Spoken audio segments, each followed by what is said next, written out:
With all the attention that's lavished on Princess William and Harry, it can be easy to forget that they are just two of Queen's 8 grandchildren.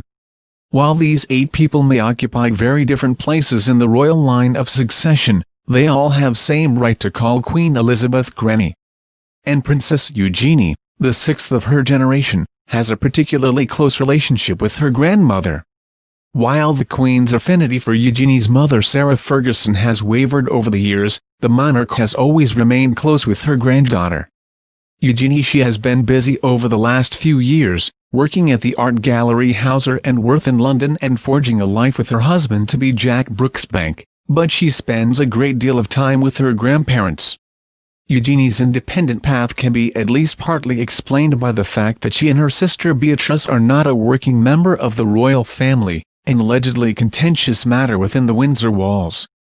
A few years ago, it was reported that Beatrice and Eugenie's father, Prince Andrew, believe his daughters should have a higher royal profile and more royal duties, while Andrew's big brother, the heir to the throne, Prince Charles thought that the modern monarchy should be streamlined to focus on fewer people, himself and Camilla, William and Kate, and Harry and his future wife. It was rumored that the Queen came out in support of Beatrice and Eugenie, though it should be noted that none of this was ever confirmed by the palace. The princesses still receive no public funding, they both regularly attend functions with their grandmother. For instance, Eugenie often accompanies the Queen to the Easter Day church service in Windsor, and to the Royal Windsor Horse Show in Royal Ascot. In recent years, Eugenie has been added to the list of family members who attend the Queen's annual summer garden parties at Buckingham Palace, and this year she participated in the Commonwealth Youth Forum alongside the Duke and Duchess of Sussex. These engagements would not be happening were it not for the Queen's fondness for her 6th-born grandchild. The closeness Eugenie and the Queen share is also evident every time the princess speaks of her grandmother in public. While William and Harry tend to err on the side of formality and refer to the monarch publicly as the Queen, Eugenie has on more than one occasion referred to her simply as Granny.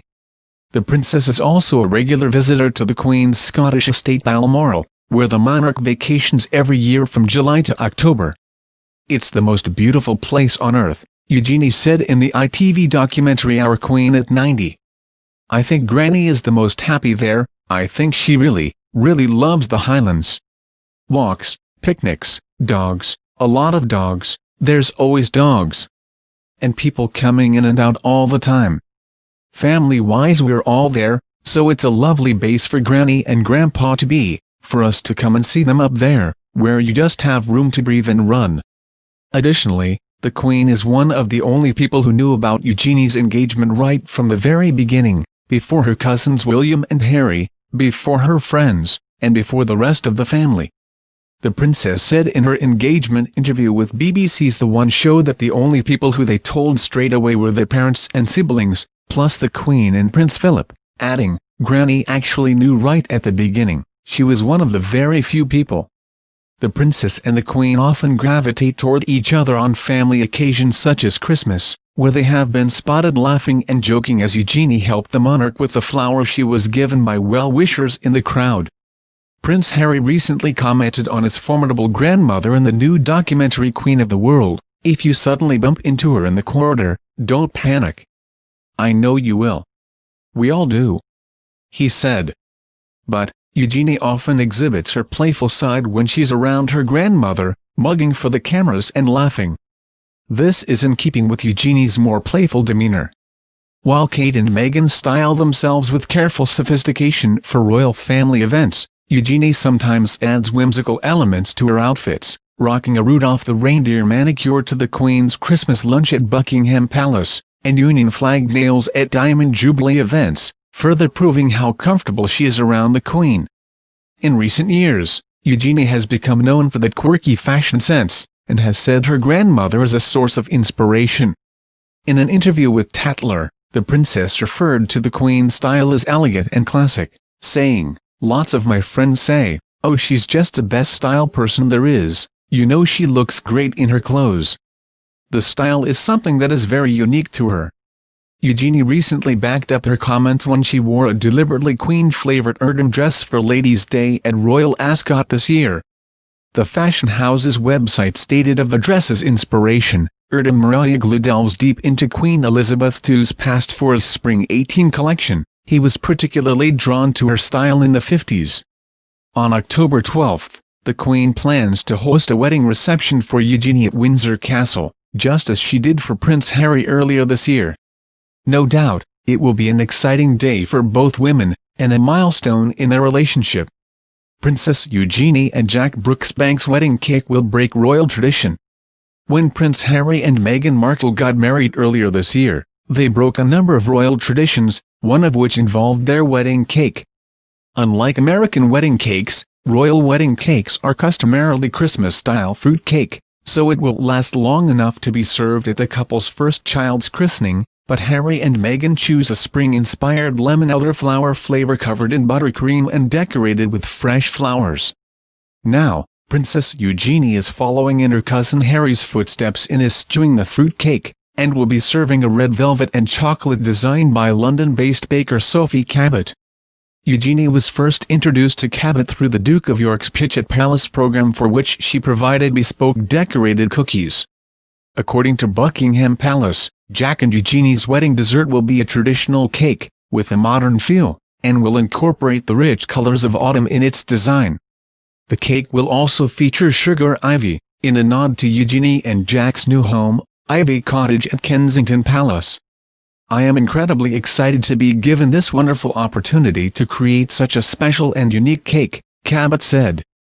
It has been lovely working with Princess Eugenie and Jack, and I really hope they enjoy the cake on the day.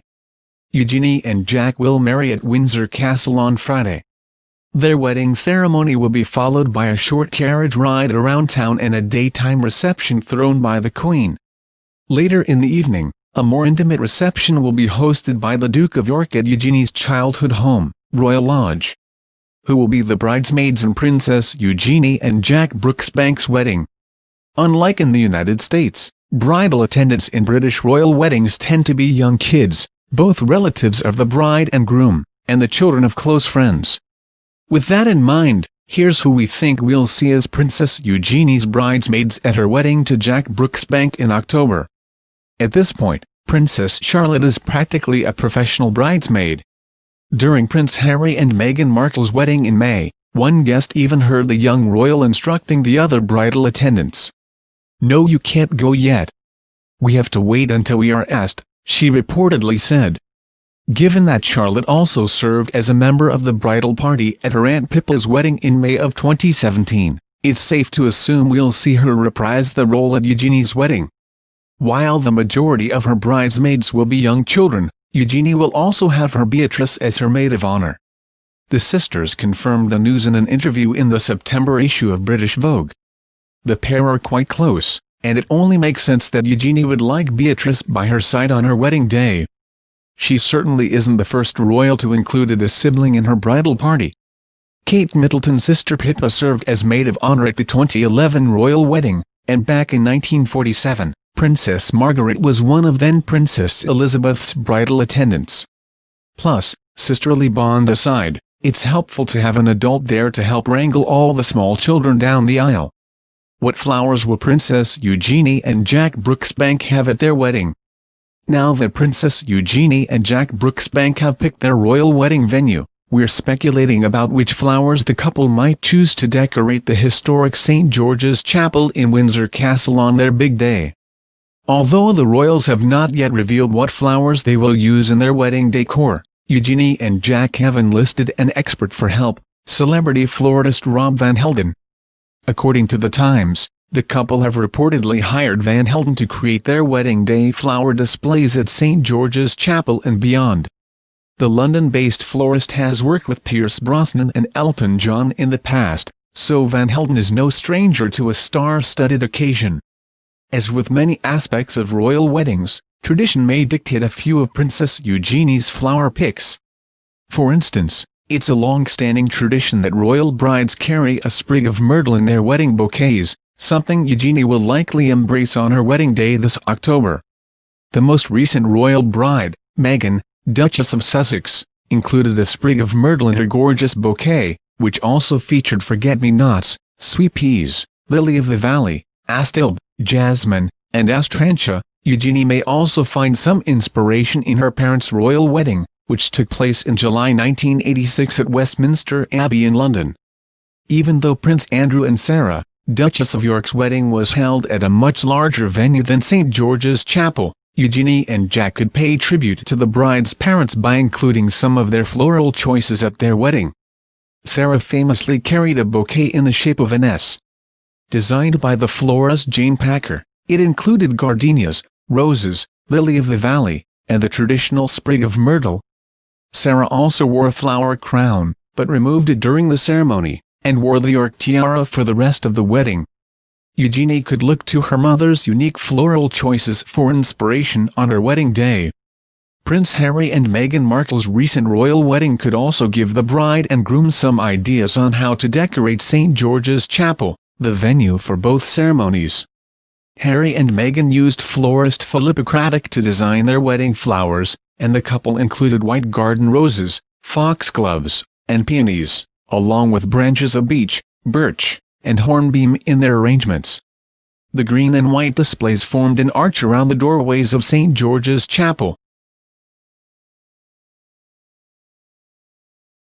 Please subscribe channel.